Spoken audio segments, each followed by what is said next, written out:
Good morning. My name is Bruno Reisman. I'm the author of the open source implementation of RIFT, which is called RIFT Python. And what I'm going to do this morning is walk through the instructions for the RIFT hackathon at the IETF 104 in Prague. In front of me, I have the instructions document that I sent out on the mailing list. And what I'm going to do is to walk through these instructions step by step so that you can see what it's supposed to look like when you do this yourself. I'm going to skip the introduction part and go to the part where we actually start hacking. Here we are. The first thing we're supposed to do is to create an instance on Amazon Web Services on AWS. It has to be an Ubuntu server instance because that's what my scripts are written for. And for now, we can just make it a very small instance at T2 micro. Here we are at the EC2 management console. I'm logged into my AWS account. At the hackathon, we will provide an account that you can use, but if you are following this along at home, you need to have your own AWS account. We need to be in EC2, which is where we already were.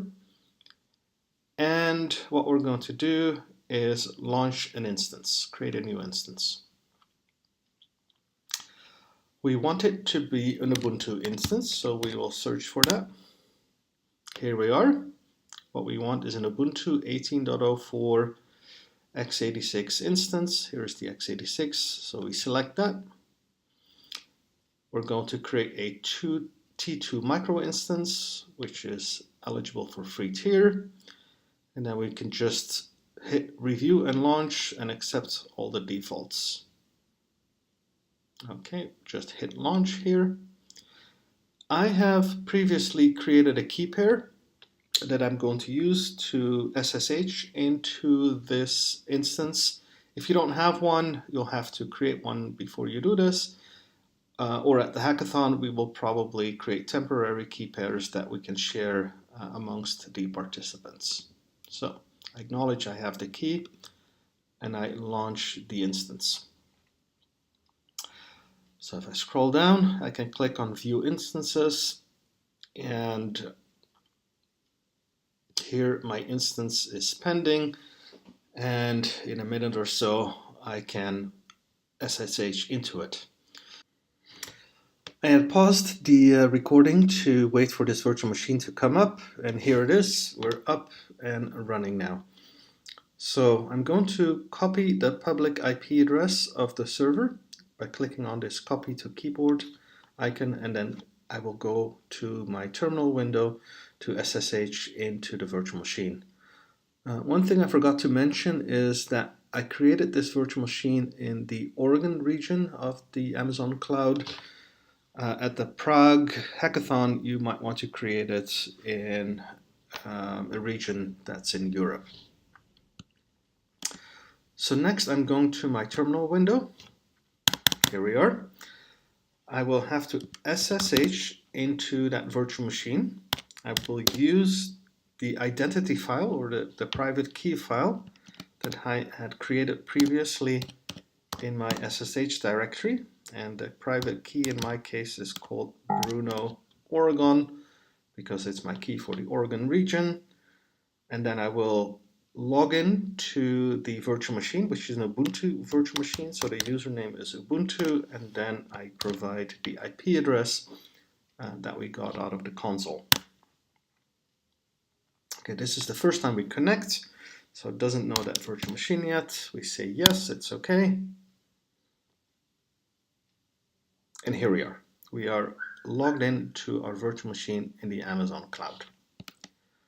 So let's go back to the instructions. The next thing we have to do is to install RIFT into that virtual machine. And we begin by creating a clone of the GitHub repository that contains the source code for the implementation of RIFT in Python. So I've copied that git clone command and I paste it here, git clone from GitHub, and that's going to create a local repository on that virtual machine. Doesn't take very long. Then I have to go to the directory in which the repository was created, and I've created an install script that only works for Ubuntu 18.04 because I don't want to be debugging many different kinds of operating systems, but that's okay, that's what we have here. So I go into the directory rift-python, and I run the install script install/install.sh. That's going to take a while because it's going to download some dependencies and install them. It's done. Here we are back at the prompt. If any one of these steps fail, you can always run the install script with the -v option to get more verbose output to see what's going wrong. Back to the instructions. The next thing we have to do is activate a Python virtual environment. This is a Python thing where I can create what's called a virtual environment that I use to install all the dependencies that Rift needs, and that keeps this project isolated from other projects. To activate the virtual environment, we have to make sure we're in the top directory of the repository, which we are right now. And then we type source env bin activate. Enter. You can see that you're in the Python virtual environment because the prompt changes. It has this env at the beginning of it. And you need to be sure that whenever you're running any Python scripts related to Rift, you're in a virtual environment. Otherwise, you'll get strange error messages about packages not being found, etc., etc. Okay, we've now completed the installation of the Rift Python router, and what we're going to do next is start up the Rift router for the first time so that we can see what it actually looks like. Now, before I do that, I have to explain something, which is that we're going to run a topology of multiple Rift routers, and there are multiple ways of doing that. You can either run all of the Rift routers in a single Python process, which is what I'll be doing here to keep things simple to begin with. But later on, we'll do something more complicated where each Rift router runs in its own Python process, in its own namespace, and all of these namespaces are connected together with virtual Ethernet interfaces. We'll get into the details of how that works a little bit later, but first let's start with starting a Rift router in what we call the single process mode. So in order to do that, the instructions are here, but I'll explain it as I go along. We have to be, once again, at the top of the repository, in the top directory. Then we're going to run a Python script. So Python, I don't have to specify whether it's Python 2 or Python 3 because my virtual environment automatically set it up so that it's Python 3. Then the module, or actually the package that I want to run is Rift. And then I have to specify a topology file which contains the details of which routers exist, how they're configured, how they're interconnected, etc. And there's an example file in the directory topology, and it's called 2 by 2. Let's see if we can autocomplete because I'm bad at typing here. There we are. .yaml. If I start it just like this, I will get a prompt. Actually, this program will continue to run. I will not get my shell prompt back. This is now running. And it prints this line of output that says command line interface is available on port 33559. The idea here is that the Rift router is running. You might start it as a daemon in the background, and then if you want to connect to the CLI, you will use Telnet. We don't support SSH yet. You have to use Telnet, and you can have multiple Telnet sessions at the same time, and they all connect to this port. So in order to connect to that Telnet session, I have to create a new tab in my terminal program. So here's my new tab, there's my old tab. In my new tab, I have to first SSH into the Amazon web server that we created. So SSH identity file .ssh Bruno Oregon, and then the same Ubuntu. I forgot the IP address, so let me have a peek at the console and copy it again. There we go. And here we are logged in once again into the Amazon web server. I'm just going to telnet so I don't have to activate my virtual environment. I'm going to telnet localhost, and then the port number is 35559. 35559. There we go. Here, we are logged in to the Rift router. We're going to go through the commands a little bit later, but I can just type help for now. And you can see that there's a bunch of commands available. I can do show routes, for example. And here's my routes for this particular router. We'll go through the details a little bit later.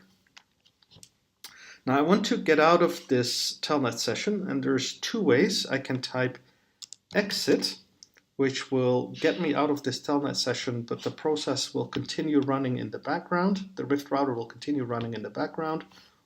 Or I can do stop, which will also get me out of this telnet session, but it has the side effect of stopping the Rift router. So for now I'll do stop, and this telnet session is closed, and if we go back to the other window, we'll see that the Rift router also terminated. It came back to the prompt and it's no longer running. Now this whole business of starting a Rift router and then having to go to a different telnet session, a different terminal window to telnet to it is kind of inconvenient. So to make things a little bit easier, Rift has a command line option, Python Rift. I can type interactive --interactive, or I can do just -i, and then the same thing again, topology 2x2x2.yaml. And if I do that, I get a prompt right here. It's reading from standard input and standard output instead of having to create a separate telnet session. The disadvantage of this method is that right now, command line editing is not yet supported when I use standard input and output. So if I do help and then I type cursor up, again, it doesn't give me the previous command, it just gives me that. I'll probably fix that in the future, but for now that's a limitation of the interactive mode. Another difference, if I type exit, it will always terminate the whole router instead of just going back to the shell. Okay, so let's go back to the instructions. We followed everything that is explained here. This is explaining how to use telnet. This explains what stop does. This explains the interactive mode. And this explains other command line options. Let me just show you what that is talking about. If I type Python Rift help, it will give me all the command line options that I can provide when I start Rift. We won't explain all of these. These are very low level details, and we don't have time to get into those. Okay, what we're going to do next is reconnect to the Rift router and go through some example commands. So let's go back. Here we are again. We're going to start it up in interactive mode. We already showed you the help command. So the next command I'm going to show, let me just do it in the same order as the explanation. The next command I'm going to show you is show engine. Okay.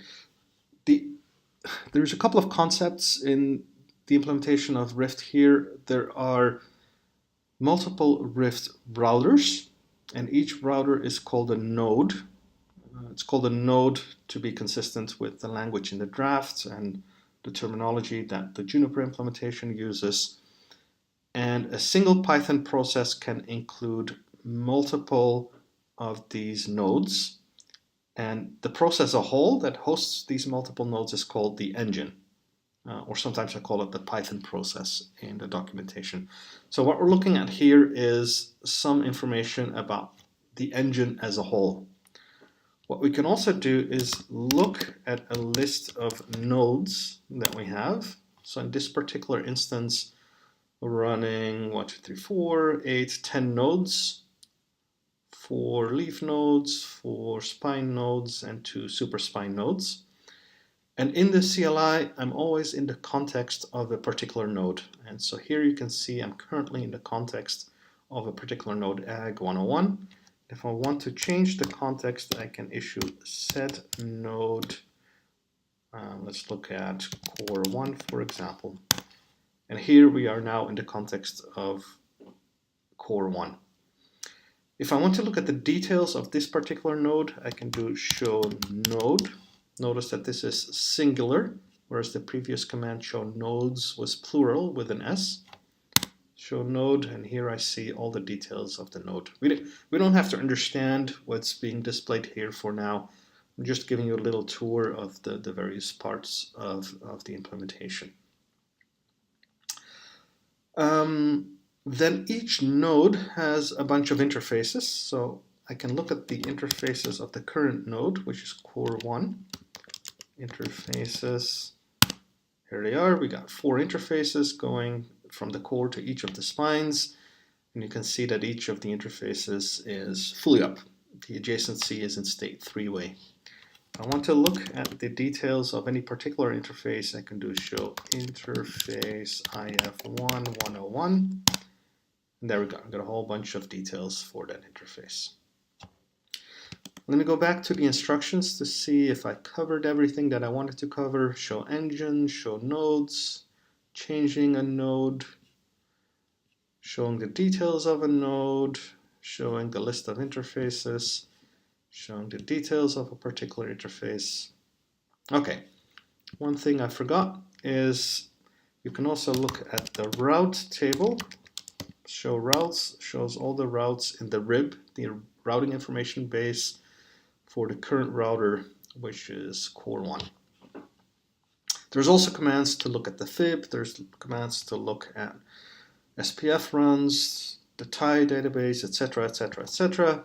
But I think we're going to leave it at this for now, because the purpose of this part was just to give you an idea of what it looks like before we get into the actual chaos monkey testing. Okay. Let me get out of this router, stop. It doesn't matter if I type exit or stop because we're running in single process mode. And what I'm going to do next is create an interesting topology. Okay. Up until now, everything I have shown you was running in single process mode, which means that all the routers were running in a single Python process. And when we did show nodes, you saw a whole bunch of nodes running in a single process. What I'm going to do now is explain a different mode, and let me use this diagram to explain it. We're going to be running in what we call network namespace per node mode. What that means is that we have one virtual machine, the white box on the outside here, which is our AWS instance. And we're going to create a network namespace for every individual router. And within that network namespace, we're going to run a separate Python process for each Rift router. If you're not familiar with network namespaces, it's similar to the concept of a container, except that we're only isolating the networking part of the container and not the rest of the container. And then we're going to interconnect these Rift routers, these network namespaces, using what's called a virtual Ethernet interface. These are these little blue lines connecting the namespaces. And you create a virtual Ethernet interface by creating a pair of virtual Ethernet interfaces, which are these blue dots over here. And then we put the endpoint of the two different endpoints of each virtual Ethernet interface in the correct networking namespace. Each networking namespace is also going to have its own loopback address, and then there is the normal physical Ethernet interface, which lives in the root network namespace outside of these dedicated network namespaces. And what we're going to do is create a configuration file, or which is also called a topology file, to create one of these configurations, one of these topologies. Doing that by hand is enormously laborious and error prone. So instead of doing it by hand, we're going to use a tool which is called the config generator to generate this config file, which is hundreds and hundreds of lines from what we call a meta topology file, or also known as a meta configuration file, that contains literally only 4 lines of config. So what we want to do in this example here is create a fat tree topology, which contains 3 levels. In other words, it's a 5-stage Clos topology. In the leaf layer, there's going to be 3 pods. There's going to be 3 pods, and within each pod, there are going to be 3 leaves and 3 spines. So that's a total of 9 leaves and 9 spines, and then those pods are going to be interconnected by 4 superspine pods. That's it. I don't have to provide any other information. The entire topology will be generated from this recipe. So let's look at how to actually generate that topology. I'm going to copy and paste this line here and explain what it means when I enter it. I go back to my terminal window. I'm still at the top of my repository, which is important. I need to be there. Well, let me just paste that line. So the first thing here is the name of the Python script that is the config generator. This is the script that reads the meta configuration file and produces the configuration file, and it lives in the tools directory. The next part here is a command line option networking namespace per node, which tells the generator to generate a configuration where we run each Python process in its own networking namespace. If I leave that out, it's going to generate a traditional configuration where everything runs in a single process. Then the next command line option, or argument actually, is the input file. This is a meta topology file, the one with the 4 lines that we looked at earlier. And there's a bunch of examples in the meta topology directory, and this particular example is exactly the example that I showed you before, with 3 pods, with 3 leaves and 3 spines in each pod, and then 4 super spines to connect the whole thing together. And then finally, this last argument is the name of the directory in which the generated files should be placed. Okay, so let me just run that, and it's done. It's normal that you don't get any output, but if we look at we'll look at the files in the generated directory in a second, but first let me show you one other thing. If I run the exact same command again, I'm going to get an error message that the generated directory already exists. So what you have to do before you run it again is just remove that entire directory and then run it again. Now let's look at the files in the generated directory. This -1 just means I want to get the files listed in this format. And there's a whole bunch of files here that are generated. I'll show you how to run these files in a second, but let me just briefly describe what they mean. The first one is start. That script, it's a bash shell script. If you run it, it will start the topology. It will create the networking namespaces. It will create the virtual Ethernet pairs. It will start the Python processes, and it will bring the entire topology up. The reverse of that is stop. And that one will do the opposite. It will stop the Python processes, it will delete the virtual Ethernet pairs, it will delete the networking namespaces, and it should bring the system back to its original state. Now, once you start, sorry, before I go to the next thing, these YAML files are the actual configuration files for the individual Python nodes that were generated by the tool. So this specifies exactly what IP addresses to use and all that stuff. I'm not going to go through the details of these YAML files, but it might be instructive to just open one up and see what it looks like. After you start the topology, you'll have all these different Python processes running in the background, and the only way to connect to them is using the telnet method, and they will all have different ports, and it's really painful to figure out which Python process has which port and to connect to it. So these various connect shell scripts are convenience scripts to connect to the various nodes. Then there is this check script, which you can run to make sure that your topology is converged properly. What it does is it pings from every leaf node to every other leaf node, and it also does a trace routes, and all of those, if the network is converged properly, all of those pings should work. And so that's a quick check to make sure that your network is properly converged. By the way, that script does not ping the spine nodes or the superspine nodes.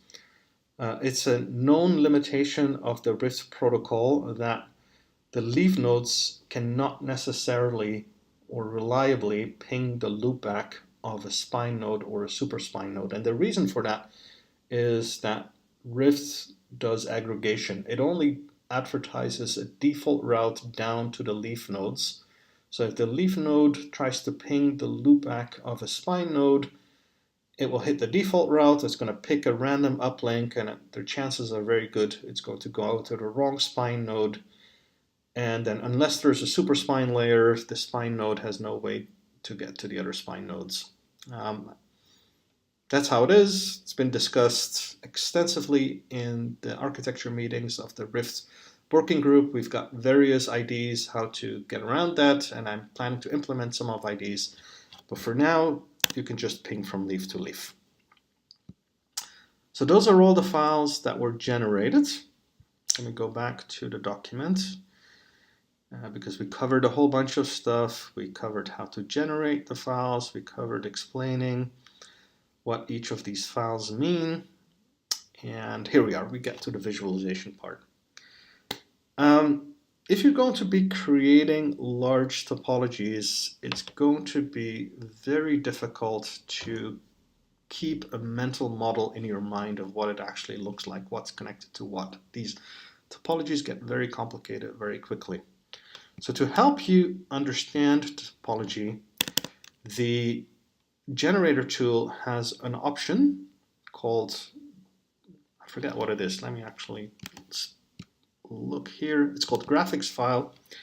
And so what we can do is add an extra option here. -- graphics file. Oops. You can also do just -g, and I'll call it this. I'll call it diagram.html. And what this is going to do is going to write a diagram, a picture of your topology to this HTML file, which you can open using any regular browser. I'm just going to hit enter here. I know this is going to fail because the directory already exists. So I can remove the directory generated. Okay, whenever you do rm-rf anything, make sure you double check what you type a million times. There we go, it's gone. And I can do it again, generate the file. Okay, so now we have this new file, diagram.html. There it is. And you can open that in your browser. On your Mac, you can just type diagram.html, open diagram.html, but if you're on a Windows machine or something like that, you might have to manually point your browser to it. Oh, wait. We are on the Amazon instance. So what we have to do is first copy this to the Mac. I'm going to go back to my other terminal window that I had from previous. Get out of the virtual machine. Now I'm back in my Mac. And I have to copy that HTML file to my local Mac. So I'm going to SCP, secure copy that file using the identity, my private key file that I used to log in, Bruno, Oregon. I'm going to copy as user Ubuntu at, let me get the IP address again, this IP address. Then I want the file diagram.html, and I'm copying it here.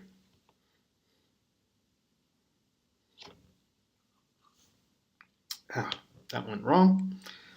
Let me just cheat and copy the command from here. Let me see what I did wrong.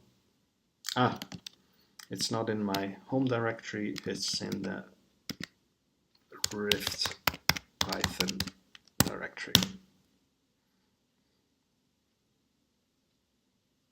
Okay, it's copying. Now I have it. I can open it on my Mac.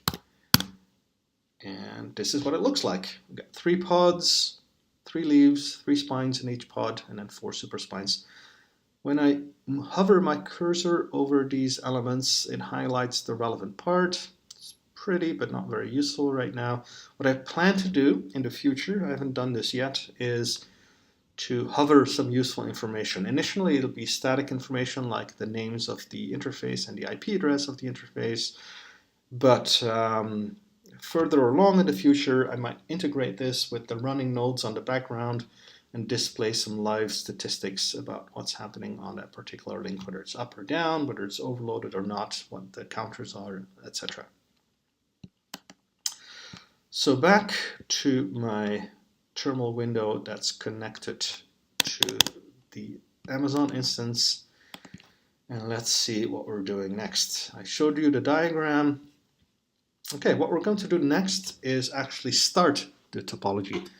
Now, before, when I run this topology on an Ubuntu virtual machine in Amazon, I'm going to need some root privileges. And I need those to create network namespaces, and I think also to insert routes in the kernel routing table. Technically, I don't need root, I just need a particular capability called capnetadmin. But I'm going to keep things simple and use a big hammer and just create a new shell as a super user, as a root. That's probably not the safest thing to do, but it will do for the hackathon, and it's simple and easy to understand. So create a new shell, sudo bash.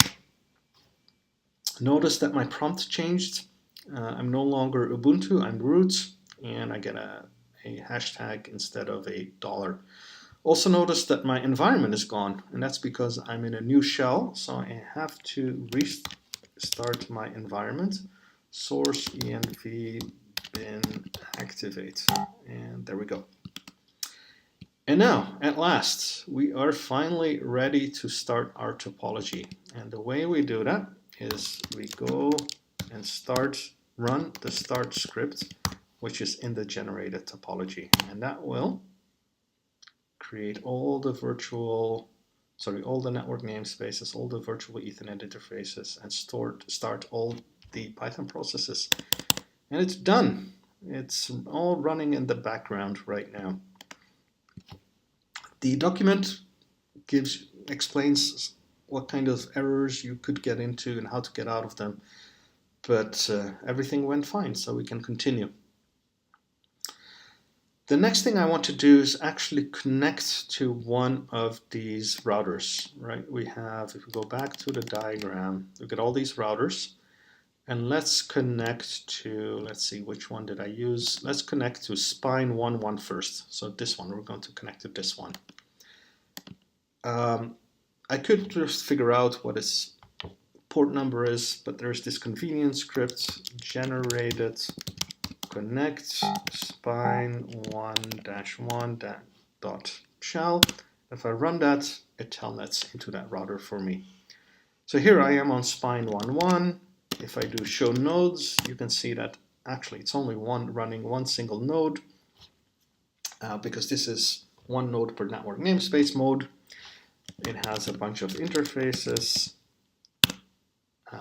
There's a couple to leaf 1, leaf 2, leaf 3, and then 4 to the super spine nodes, and they're all up. They're all in adjacency state 3-way. So it's all good. Let's see, what next? The actual example that I showed there is a different example. I actually look at the TIE database. TIE stands for Topology Information Element, and DB stands for database. This is the terminology that RIFT uses for link state database.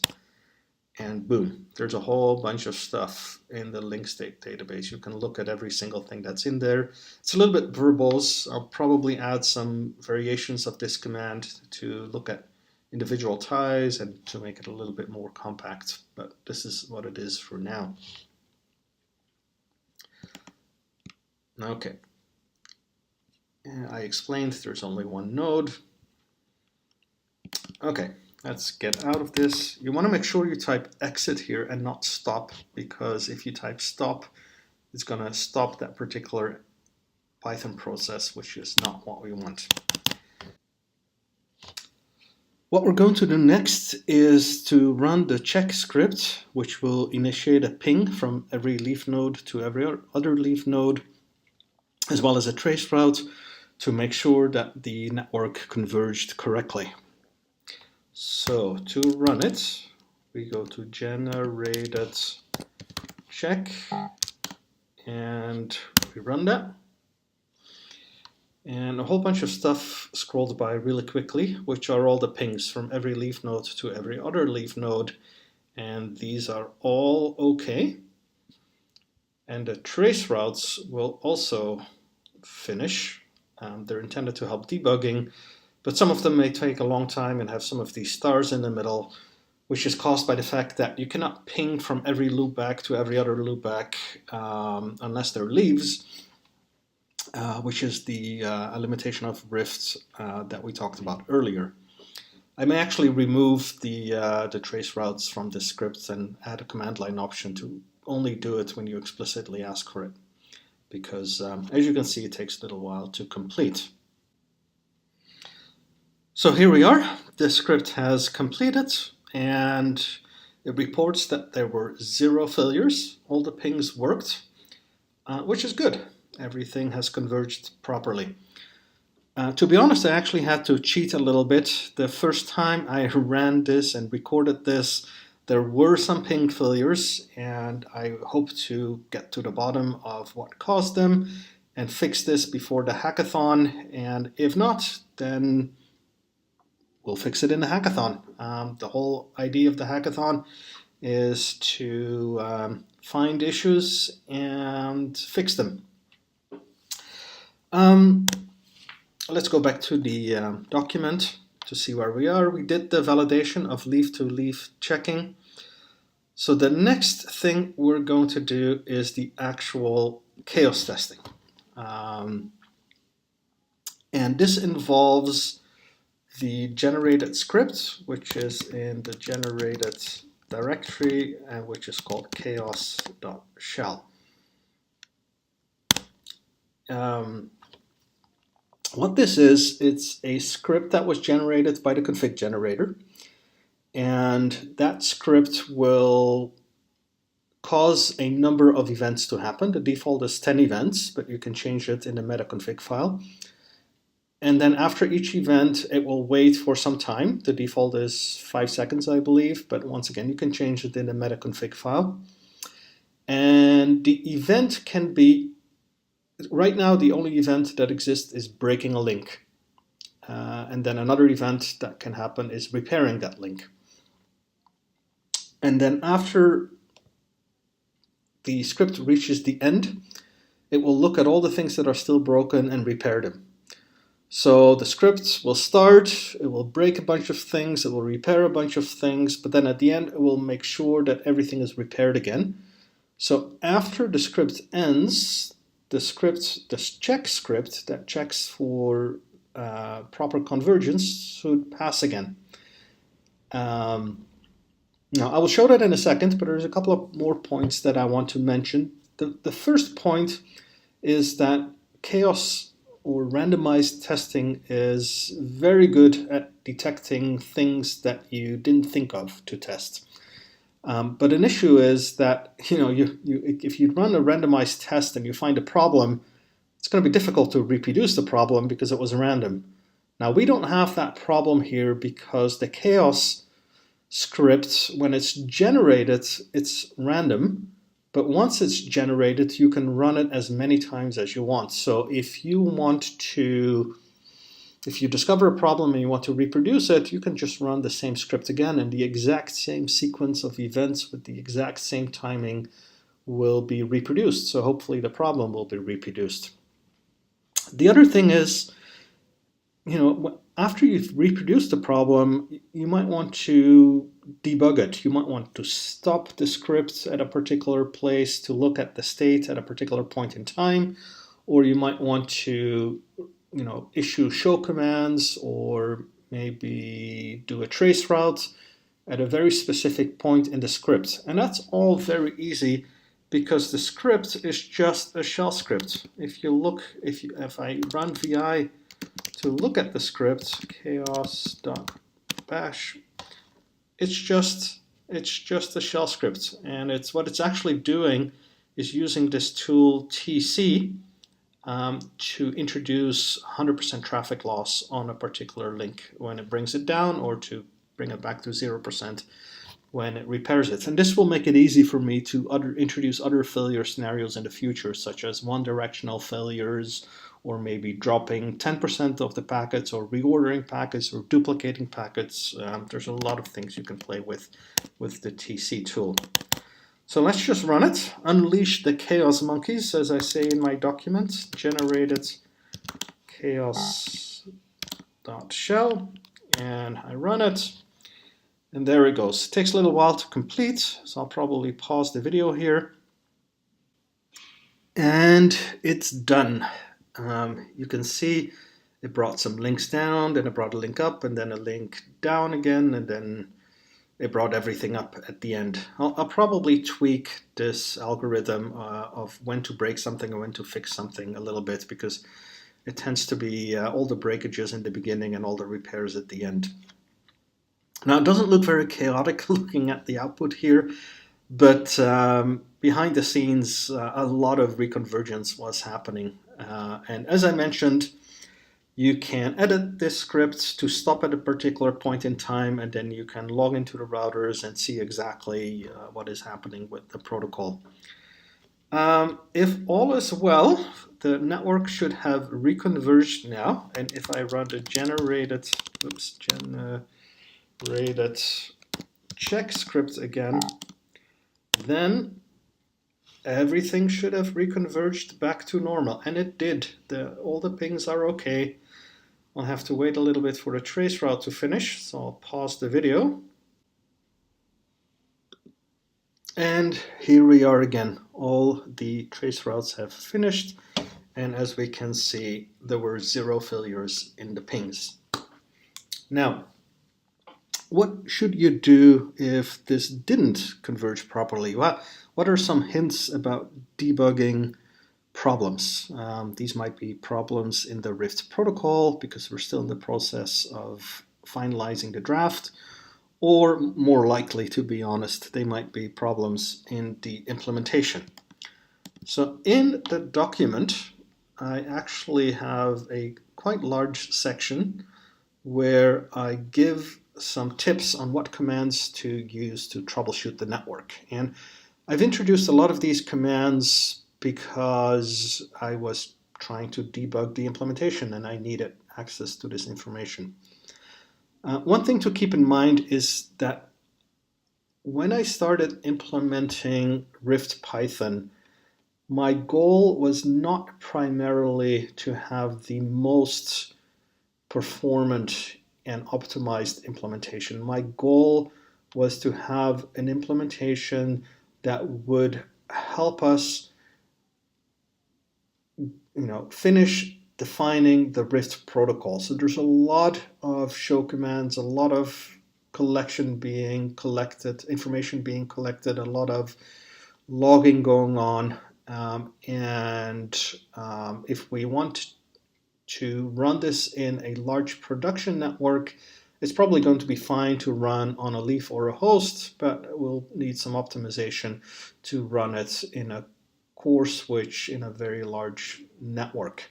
And I am considering porting the Python implementation to C and to include it in the free-range routing project, but that decision hasn't been quite finalized yet. So let me walk through the various commands that you can use to troubleshoot, and I'll just quickly peek at my notes here to make sure I do it in the same order. So let's connect to spine11 again. spine11.h. And the first thing to, if a ping fails, the first thing you should check is the route there.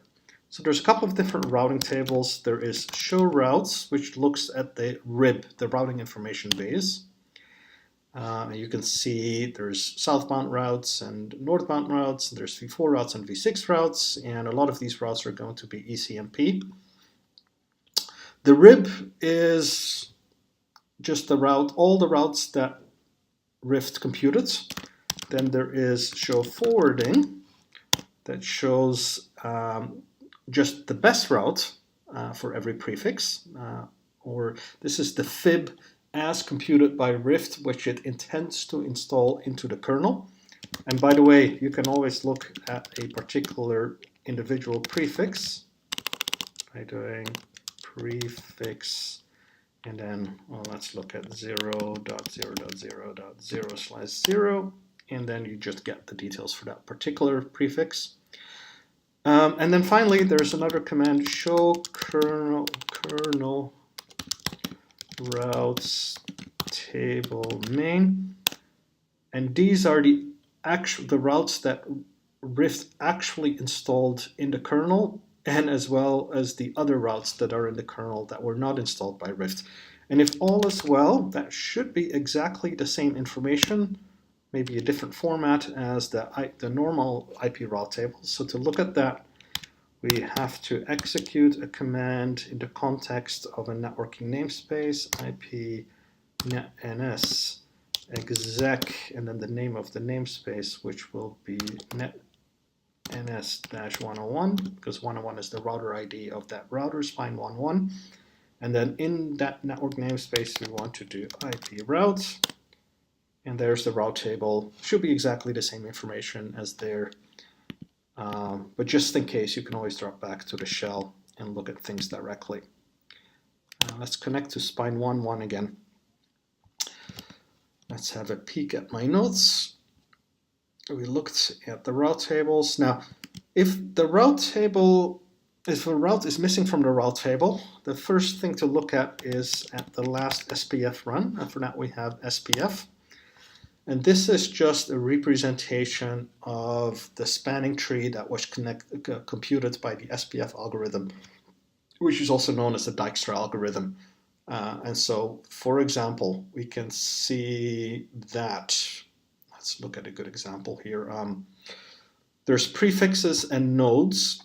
There's prefixes in the SPF tree, and there's nodes in the SPF tree. And then for every destination, you have the predecessor, and then there's some information about direct next hops from this node that are computed. Might be worthwhile to have a look at this and for a little while and understand exactly what's being displayed. Now, if a destination, a prefix or a node is not in the SPF table, then the next thing you should look at is, let me have a look, what order and things I'm doing. The link state database. So in RIFT, the link state database is called the TIDB, the Topology Information Element Database. And we've looked at this before. So every tie is in there that's in the database with a decode of what actually the information is.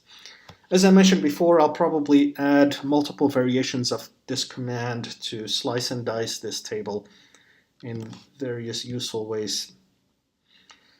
Now, if something is not in the tie database, if you were expecting to see a tie in there but it's not there, then there's something wrong with the flooding convergence, either the initial flooding or the database synchronization afterwards.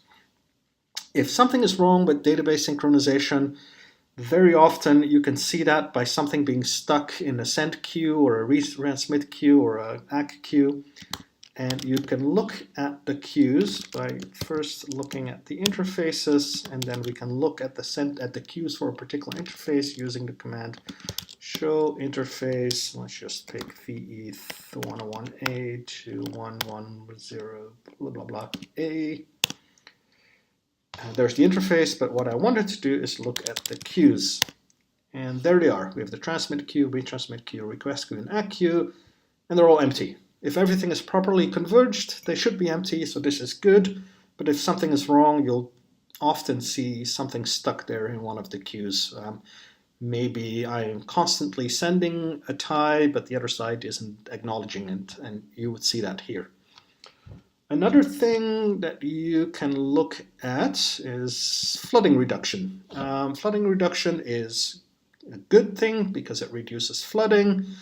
But if it goes wrong, it may prevent ties from being flooded to the places where they need to go. So you can also look at flooding reduction.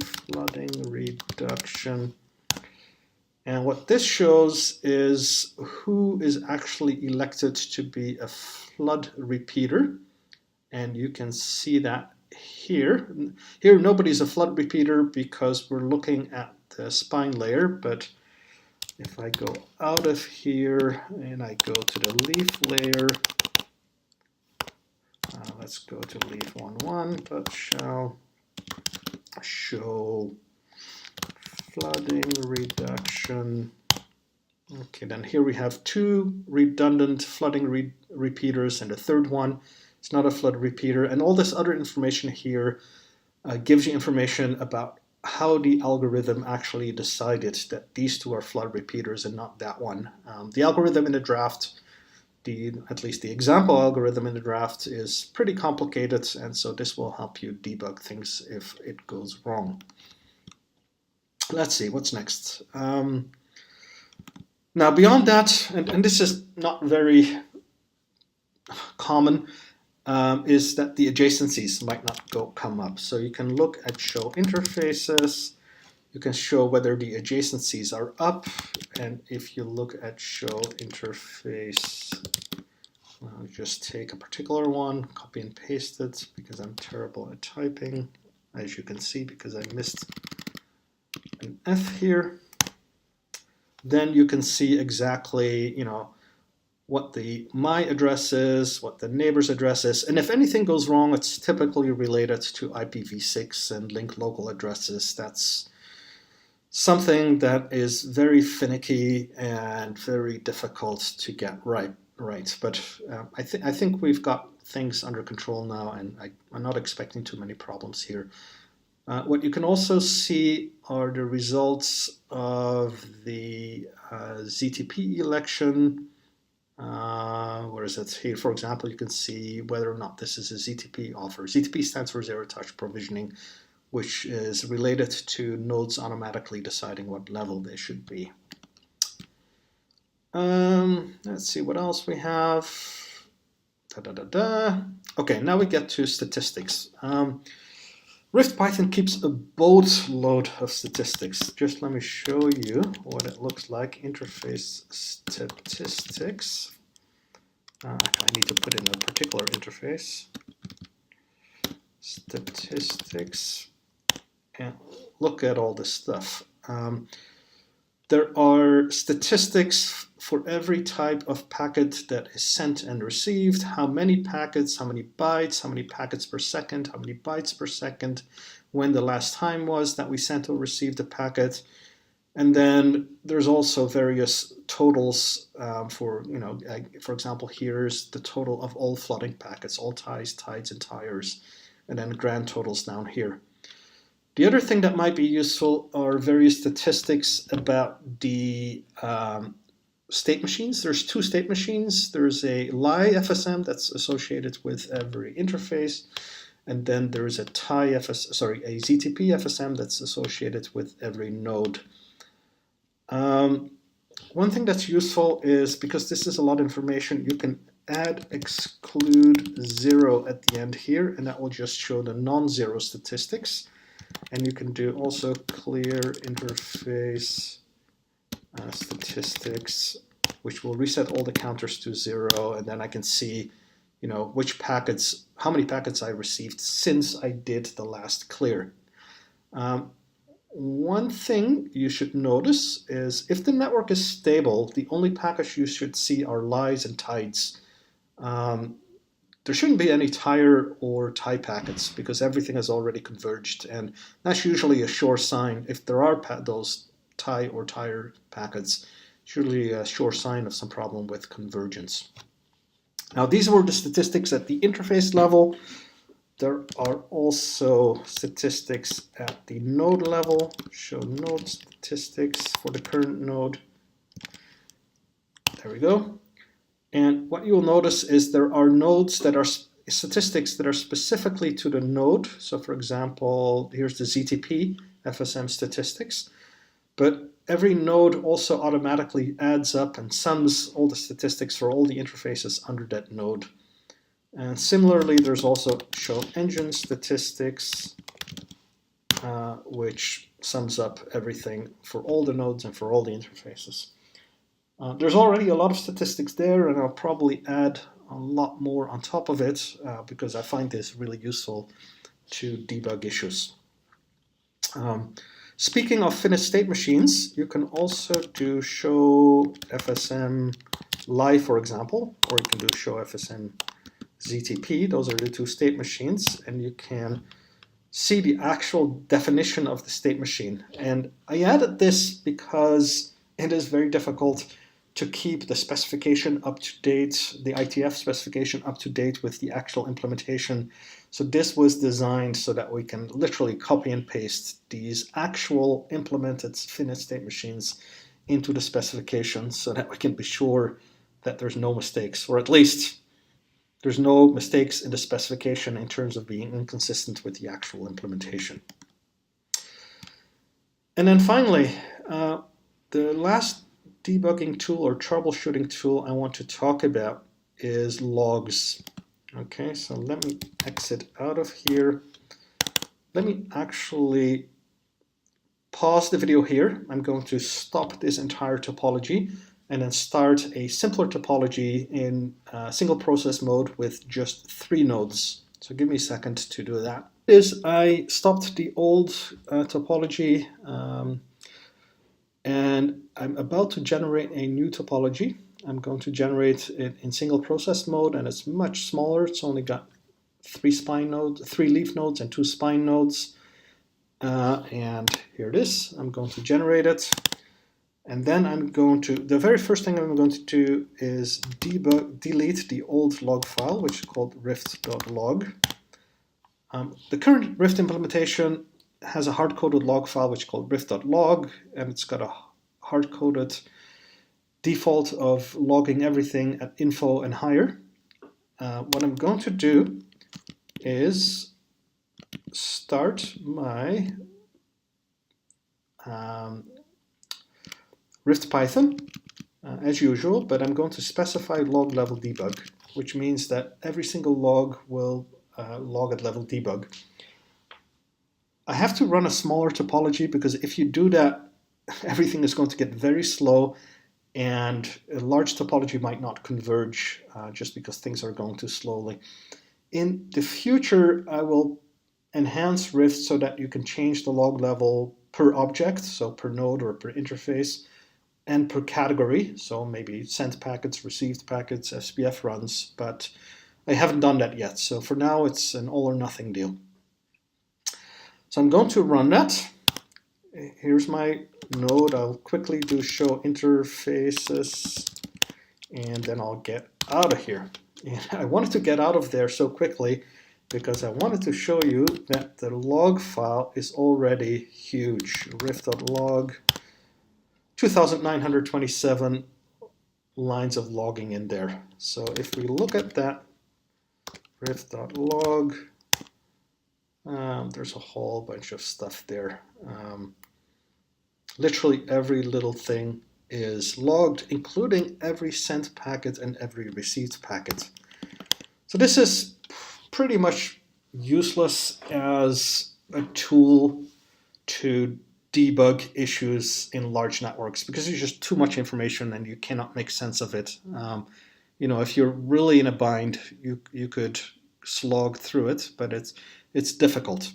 Now to help, I've created this tool called the log visualizer, which takes one of these logs and converts it into a graphical format. So it's stored in the Rift directory. Forget what it's called again, visualize log. And I don't have to provide any parameters. It reads rift.log and it produces rift.log.html. rift.log.html. There it is. And we'll look at it in a browser in a second, but first I will copy it to my Mac. Here we are. Let's see if I still don't have the SCP in my history, so I'll do it SCP identity.ssh Bruno that in Oregon Ubuntu at. Here's my new VM that I created. Copy the IP address there, and it's stored in the Rift Python /rift.log.html. Copy it over here. It's big because it's a big diagram. It's almost done. No, not worth pausing the video. So there it is, and I can open it with rift.html, rift.log.html. And let me just zoom out a little bit. What this is these black lines represent a node, and the little black lines right next to it are the interfaces of the node. So there's leaf 1 with 2 interfaces, here's leaf 2 with 2 interfaces, there's leaf 3, here's my spine, here's my other spine. And then these dots represent particular events. So you can see these orange dots are ZTP FSM events, these red dots are LiFSM events, the dark blue dots are sent IPv4 packets, the light blue dots are sent IPv6 packets. So this one is not going anywhere, but later when the links come up, you can see that a particular packet is sent, and then you can scroll down and see exactly where it's received. And even this visualization gets kind of messy and difficult to follow. You can even hover over a particular dot, a dot like this, and then you get a full decode of the packet. So let me just put it in a better spot, and there you can hover over it, and that's a full decode of the packet. Here at the top, you can click on which interface, which events you're interested in. So if I only want to see flooding messages, here don't want to see line messages, so I just want to see tide, and tire messages. Then let's scroll down. Here they're sent but not received. There we go. Here is the flooding going back and forth. Now, sometimes this visualization tool cannot figure out which sent packet belongs to which received packet, and you get these incorrect artifacts. That will be fixed as soon as we introduce the security envelope, because the security envelope contains a packet sequence number, which has a few applications, but it really helps the visualization tool to correlate a sent packet with a received packet. So let's see. That is it. You made it to the end of the video. I hope you learned a little bit about Rift Python. I hope you participate in the standardization effort, and I hope to see you at the hackathon at the IETF 104 in Prague. Actually, Tony P will be there in person. I will be there remotely because I'm in South America right now and I can't fly to Prague, but I will be at the hackathon in Montreal, hopefully. So see you there. Thank you for watching this video.